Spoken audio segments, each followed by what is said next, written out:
the show. It's coming up to 7:40 a.m. on this bank holiday Monday morning. Let's have a look at today's front pages now. And the Times says police from the National Crime Agency will help countries in North Africa to identify and break up people smuggling gangs and a surge of migrants leaving for the UK. And the Express reports on the supermarket's warning to Rishi Sunak that his price cap won't reduce food bills. The Guardian reveals the Met Police will no longer respond to mental health call-outs unless there's a threat to life. And the Mail continues its Schofield coverage as its former medic, Dr. Ranj Singh, hits out at what he calls the toxic This Morning culture. Well, joining us to go through the papers in more detail this morning is Olympian Chris Akabusi and Deputy Political Editor at The Mail on Sunday, Anna Mikhailova. Good morning to you both. Good morning. Chris, let's start with this story in The Guardian this morning. The front page that police in London will no longer attend mental health call-outs.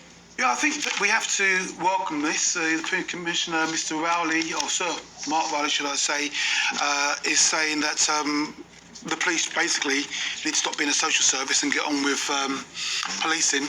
That's what they are really paid for. And it has transpired over time, they've gone from being there as an emergency service for mental health issues to being a key component enabling the dysfunction.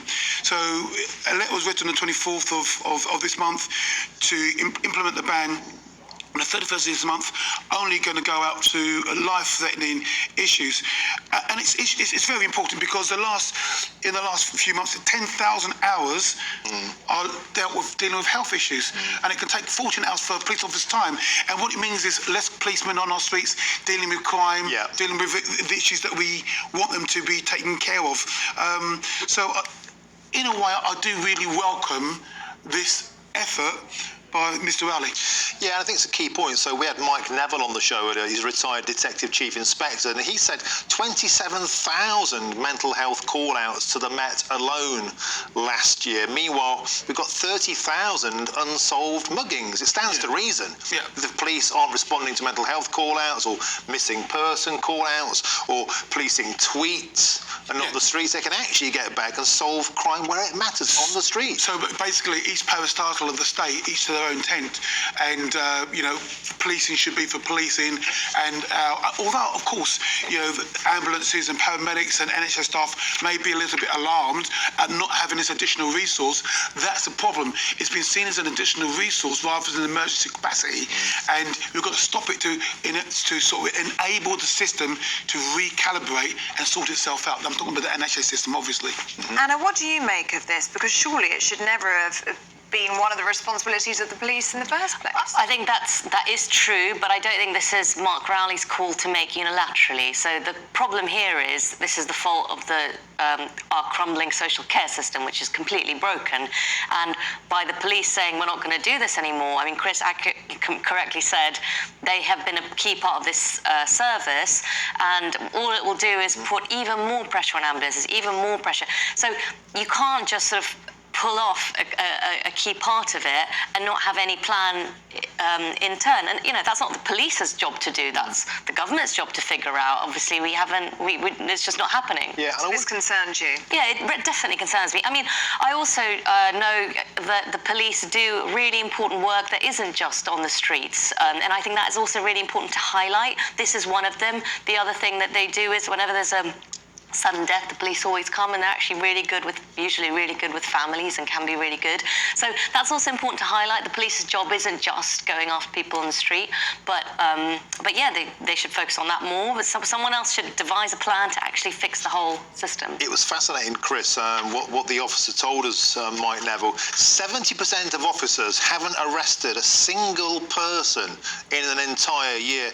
He said back in his day, he used to arrest 4 people a day. He was laying the blame more squarely at the fact. Back in his day, he said 50% of officers had medals on their chests, former armed services. Now we have a graduate culture. Student officers, perhaps they're not right for the job of enforcing the law at street level. Yeah, well, also the younger demographic that's coming into policing are of the contemporary society and its zeitgeist, and a sense of giving leeway and understanding the different mentalities, etc., as opposed to back in the day, police were policemen, rules and regulations, and this is how we deliver our policing. It's gone from, I remember it going from a police force enforcing the legal process to a police service serving the community. And in that juxtaposition says a lot. Now, I do, on the one hand, understand a little bit more caring from our men and women in blue. Nonetheless, you're still there, number one, solve crime, police crime. Yeah. Anna, let's go to something totally different now, shall we? In the Daily Star. Soap writers' jobs, they're safe now. Yes, the people we were all worried about, soap writers. The Daily Star has conducted an investigation by using this AI chat GPT that everyone's talking about to try and write some soaps for Coronation Street, feeding in old plot lines and seeing what it came up with. And apparently it was absolutely appalling. So there won't be any Corrie episodes coming to our screens written by AI anytime soon. I'd heard a lot about this chat, whatever it's called, and then I was at a home and someone said, okay, let's do a quiz on Chris Akabusi. Not that you want to have those quiz. And anyway, they asked 10 questions to Chris Akabusi, and the majority of them were wrong. The answers that the bot came up with were totally wrong. Fake news from It was fake news, exactly. And it's fortunate, I looked at it and said, well, that's not true. No, I came first, not second. So you can't rely on the information. So ultimately, you've got all this stuff, and it might produce content for you, but it's still going to require a person that's really keen and understands the industry to go through it and then edit and redact the information that's important material. AI gets a lot of bad press, but I think, would you like a sort of AI prime minister? I think I would. If decisions AI this morning host. Yeah. But if decisions were made based on logic and not feelings or what might be offensive, we might, for example, have more people nicked for muggings and less people being offended about social media posts. We might get stuff done. I wouldn't like it, Martin, because with all due respect, it would miss the nuance. It would just be black and white, right or wrong, hard cut, and a lot of nuance. There was a boundary between right and wrong, but it's porous, and you need to be able to understand the nuance around everything. So no, it would be too hard cut, and innocent people would get into room 101. Yeah. Chris, let's have a look in the eye, shall we? This is page 5. Ready for war in space, says viewer. Yeah, this really, having a sort of military background, is really sort of piqued my interest. So Brigadier General Jesse Morehouse, US Space Command, says that he's ready for war in space, and basically it's communications in a satellite network, and one of the first rules in war is to capture the communication post, because if you capture communication post, you control the narrative. And also, but in this particular satellites, it's threefold. You not only capture the communication posts, but if you destroy satellites, you destroy the ability for the enemy to communicate, and you also destroy the ability for the enemy to use their spy networks. The downside, obviously, is that you have all this debris that's flying around space that gets drawn into our own stratosphere, and what happens next. What really bothered me, though, was the fact that the US are going to contend on behalf of the Western world, whereas China, Russia and India have got their own space capability. I'm worried for the United Kingdom. If there is a space war going on and we're going to be knocking out satellites, we need to be doing our own. We can't be relying on anybody, otherwise we really are stuck to the coattails of our big brother, the United States. So I was interested in the article. It is worth a read. And finally, Brigadier Jesse Moore says this will become a norm to warfare. So trust me, this is not a future thing that's happening and will become the norm to knock out satellites. So your Jack TP AI, that won't work anyway because the satellite will be knocked out. Yeah. Well, it makes sense. I mean, they're fighting over everything else. They're fighting over what's underneath the Antarctic. They're fighting over what's I think underneath better have the war in oceans. space than on the ground where people live. Yeah, fair point. Anna, another battlefront, so to speak, is mothers.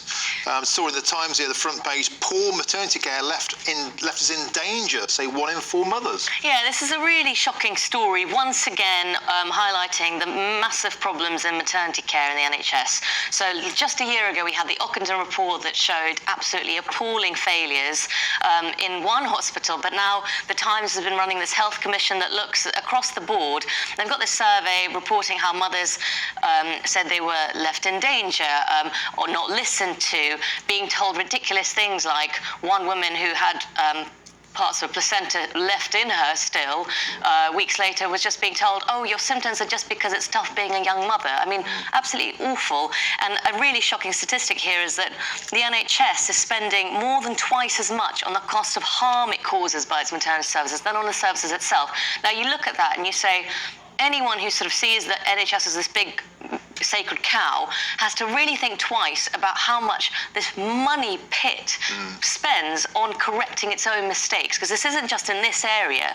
And when the government sees every solution as throwing more money at it and rightfully expects results, what actually is happening when you look at the detail is people are being served really poorly.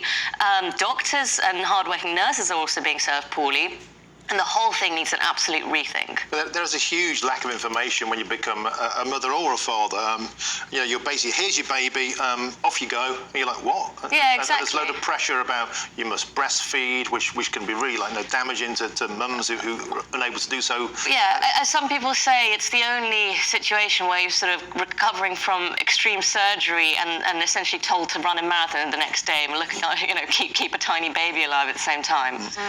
Yeah, you would like to think, though, no, that's not part of everybody, that you can rely on your grandparents.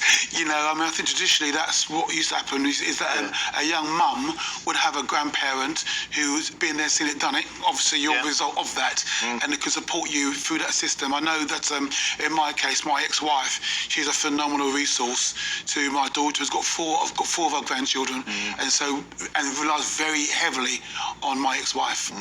Superb. Okay, Chris, Anna, really good to see you. You're back in the next hour, aren't you? So we'll see you then. Thank you.